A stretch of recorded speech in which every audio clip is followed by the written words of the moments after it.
These are the notes for 3.2. So put that on here. And in 3.2, we're going to be simplifying what we call rational expressions. Those are really just kind of a fancy name for a fraction. My smartboard's on a delay today. But what we're going to do is we're going to have with what we call monomials only.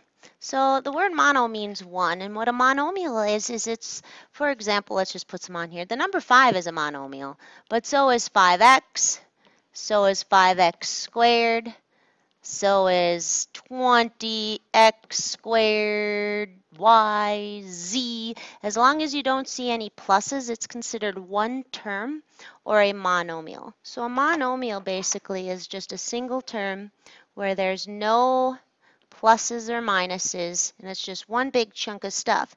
And what we're going to be doing is simplifying those. So at first, for today, you won't be seeing any pluses or minuses. You'll just see a little 12x to the 5th, and maybe a little b over 18x cubed. So we already know how to simplify these separately because we've already been simplifying our fractions, our numerical part, numbers out front. So we'll ignore the x to the 5th and the x to the 3rd for a second and just stick to this side where the numbers are, and we'll do that as we always have. We divide a 6 out of the top, we'll divide a 6 out of the bottom, and then we'll deal with our x's, and the x's cancel.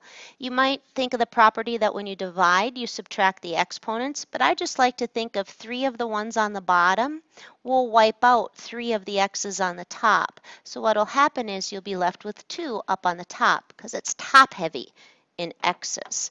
So really simplifying these monomial expressions is really easy. The tricky part comes when you start putting in pluses and minuses and stuff, but this section's task is just to simplify these. And again, this is a monomial. You see lots of things there, but nothing separated by plus or minus, so all is good.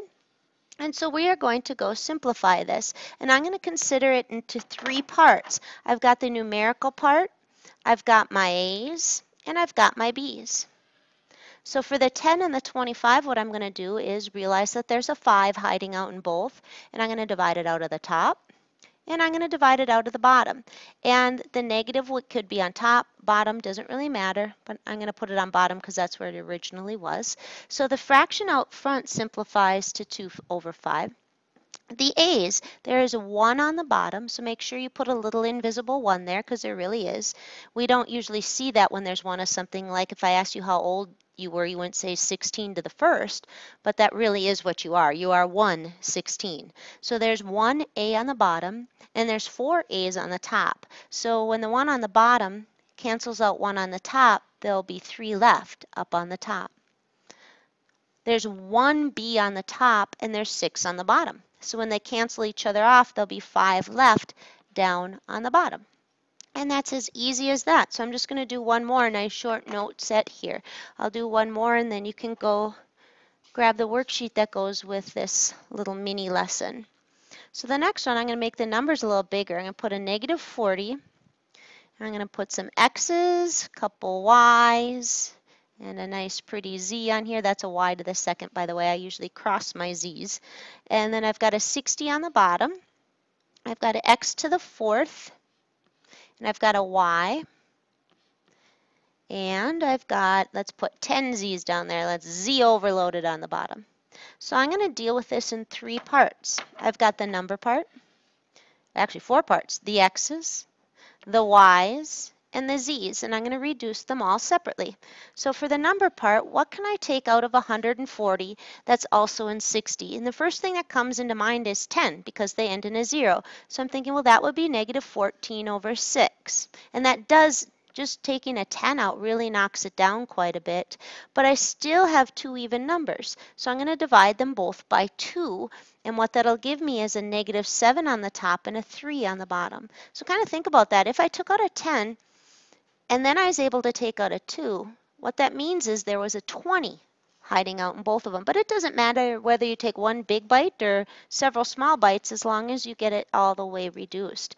So on the next term, I've got 3 x's up on the top and 4 on the bottom. So when they wipe each other out, I'll have 1 x living on the bottom. When the y's wipe each other out, I have 1 on the bottom and 2 on the top. So there'll be 1 on the top.